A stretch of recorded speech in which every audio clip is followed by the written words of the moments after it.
चमोली में सैलाब की शक्ल में नीचे आया मलबा सामने आने वाली हर एक चीज को तहस नहस कर गया। जो जिंदगियां सैलाब के भंवर में फंसी वो दफन हो गई और जिनकी तलाश जारी है। और ये टूटे हुए डैम के आसपास जमा मलबे में लापता लोगों की तलाश की जा रही है। माना जा रहा है कि दलदल में कई लोगों के शव फंसे हो सकते हैं।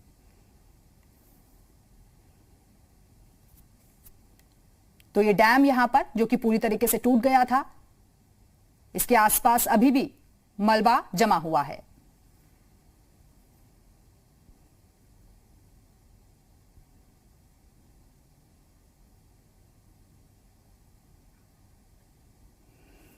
और ये तस्वीरें आपको दिखा रहे हैं एनटीपीसी का ये पूरा प्रोजेक्ट जहां पर काम चल रहा था।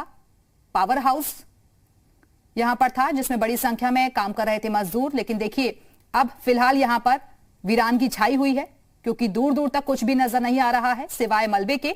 और ऐसा कहा जा रहा है कि कई शव इस मलबे में दफन हो सकते हैं। चमोली में ग्लेशियर टूटने की वजह से तपोवन का झूला पुल टूट गया है और झूला पुल टूटने से कई गांवों का संपर्क पिछले 4 दिनों से कटा हुआ है। लोगों को सहूलियत देने के लिए यहां नया ट्रॉली पुल बनाने की तैयारी चल रही है ताकि लोगों को वैकल्पिक सुविधा मिल सके। बीआरओ के अधिकारी वैकल्पिक पुल बनाने के लिए युद्ध स्तर पर काम कर रहे हैं। बीआरओ के इंजीनियर एसके राठौड़ से बातचीत की जी मीडिया की टीम ने। एक तरफ एनडीआरएफ, एसडीआरएफ और लोकल एडमिनिस्ट्रेशन जहां रेस्क्यू ऑपरेशन चला रहे हैं, दूसरी तरफ जो रैणी गांव में पुल पूरी तरह से टूट चुका उसका भी ऑपरेशन चल रहा है उसको खोलने के लिए। सर आप बताइए कि ये पुल की कनेक्टिविटी कब तक शुरू हो सकती है, किस तरह का आप लोग यहाँ पे काम कर रहे हैं? कि जब से ये घटना शुरू हुआ है तब से हमारी टीम यहाँ लगी हुई है। बीआरओ की सारी टीम्स, हमारे चीफ इंजीनियर साहब खुद इस प्रोग्राम को, प्रोजेक्ट को लीड कर रहे हैं, वो भी यहाँ प्रेजेंट है। हमारी कोशिश है कि एट दी अर्लीस्ट कनेक्टिविटी दी जाए। उसी के लिए आप देख रहे होंगे इस तरफ हमारे होम बैंक साइड में 3 मशीनें लगा रखी है हमने, बड़ी मशीनें। इसके अलावा 5-6 मशीनें और पीछे खड़ी हैं और फार बैंक साइड से भी हम लोग काम कर रहे हैं। तो एट दी अर्लीस्ट हम लोग कनेक्टिविटी देना चाहते हैं, बट अब ये देखना बताना बहुत मुश्किल है कि कितना दिन लगेगा। So we are trying our best. अभी क्या किस तरह का चैलेंज है? अब इस परिस्थिति में चैलेंज तो यही है कैसे कनेक्टिविटी दिया जाए, क्योंकि जब अगर आपके पास कोई ऐसा साइट हो जहाँ पे सब कुछ फर्म एंड फिक्स होता है तो आप आराम से ब्रिज लॉन्च कर सकते हैं, लेकिन यहाँ पे कुछ फर्म एंड फिक्स नहीं है।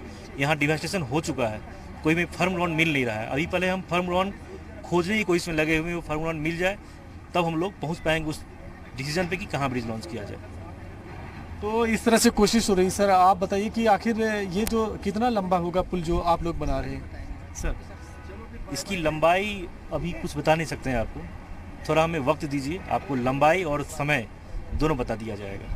फिलहाल ये जो पुल है ये काफ़ी महत्वपूर्ण है क्योंकि ये नीति घाटी के लिए पुल जाता है और इससे 17 से 18 ऐसे गांव हैं, लोकेशन है, और जिसमें मनारी जैसे गांव हैं और लाता जैसे गांव हैं, और ये वो बॉर्डर का इलाका होता है।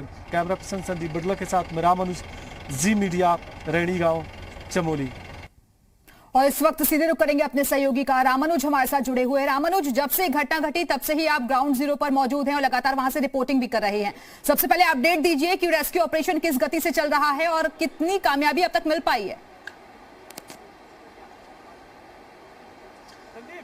दिव्या, रेस्क्यू ऑपरेशन तो लगातार और उसका जो मूवमेंट है उसको बढ़ाया जा रहा है और लगातार चल भी रहा है।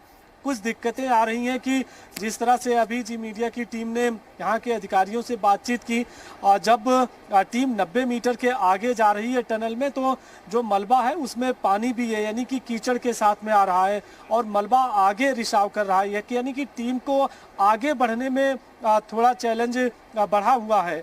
और फिलहाल अभी एसडीआरएफ, एनडीआरएफ और आर्मी की जो सीनियर ऑफिसर्स हैं उन्होंने एक स्ट्रेटजी बनाई है फिलहाल मेन गेट पर यानी टनल के, और वहीं से रणनीति बना करके अब ऑपरेशन को अलग मूवमेंट की तरफ से लेके जाने की कोशिश हो रही है ताकि जो चैलेंज बढ़ रहा है मलबे का उसको दूर किया जा सके। तो ये अपडेट यही है कि फिलहाल ऑपरेशन जारी है और लगातार जो आधुनिक मशीनें हैं उनको भी लगाया जा रहा है। बिल्कुल, तो आधुनिक मशीनों के जरिए टनल के अंदर तक पहुंचने की कोशिश की गई है, लेकिन कई तरीके की दिक्कतें भी इस वक्त वक्त टीम के सामने आ रही है। बहुत बहुत शुक्रिया आपका राम मनोज, हमारे से जुड़ने के लिए, जानकारी देने के लिए। नजर बनाकर रखिएगा, हम लगातार आपसे अपडेट्स लेते रहेंगे। उत्तराखंड हादसे में गायब लोगों की तलाश का काम अब भी जारी है और वहीं तपोवन टनल में फंसे लोगों को बाहर निकालने का काम भी युद्ध स्तर पर चल रहा है। काम बेहद ही मुश्किल है, लेकिन उम्मीदें अब भी बाकी हैं।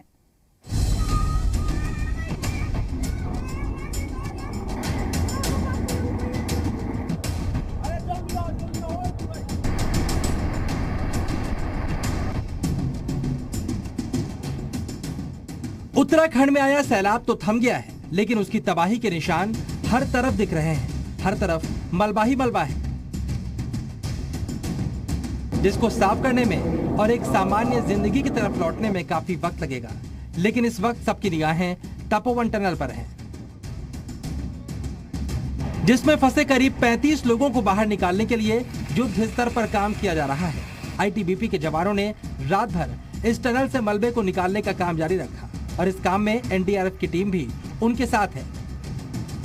काम जारी है और हर बीतते वक्त के साथ लोगों की बेचैनी भी बढ़ती जा रही है, लेकिन उम्मीद अब भी बाकी है। उत्तराखंड में राहत और बचाव कार्य जारी है।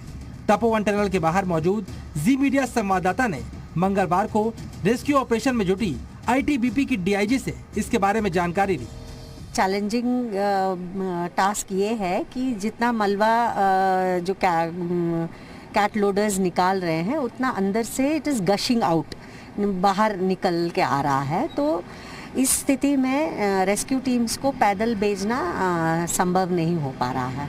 तो हम कोशिश कर रहे हैं जितना ज़्यादा क्लियर हो सकता है, क्योंकि एनडीआरएफ टीम्स भी गई थी अंदर, आईटीबीपी के भी टीम्स गई थी। जितने भी वहाँ पाइप्स, वायर्स और ये सब एयर पॉकेट्स कुछ थे, उसको भी काट के सब निकाल के बाहर किया है, थोड़ा व्यू क्लियर हो जाए और रास्ता मिल जाए। तपोवन टनल के साथ ही रेस्क्यू टीम हर उस जगह मदद पहुंचाने में जुटी है जहां लोग फंसे हुए हैं। और ऐसी ही एक जगह पौड़ी गढ़वाल का पैंग गांव है, जिसको सैलाब ने पूरी तरह से अलग थलग कर दिया है, जहां लोगों को रसद सामग्री पहुंचाई जा रही है। उत्तराखंड में आई तबाही में अब तक 33 लोगों की मौत हो चुकी है, जबकि 197 लोग अब भी लापता हैं। जमीन पर सेना के जवान मदद कर रहे हैं, तो उनको हर तरह की मदद और हालात की लगातार समीक्षा भी की जा रही है। उत्तराखंड में राहत और बचाव कार्य पर गृह मंत्री अमित शाह ने मंगलवार को शाम को हाई लेवल बैठक की, जिसमें राष्ट्रीय सुरक्षा सलाहकार अजित डोवल, सेना प्रमुख जनरल मनोज मुकुंद नरवणे और नौसेना प्रमुख एडमिरल करमबीर सिंह मौजूद रहे। उत्तराखंड के मुख्यमंत्री त्रिवेंद्र रावत ने भी प्रभावित इलाके का हवाई सर्वे किया और मंगलवार को मुख्यमंत्री घायलों से मिलने जोशीमठ अस्पताल भी पहुंचे। इससे पहले मंगलवार को लोकसभा में भी सरकार की तरफ से हादसे पर पूरी जानकारी दी गई।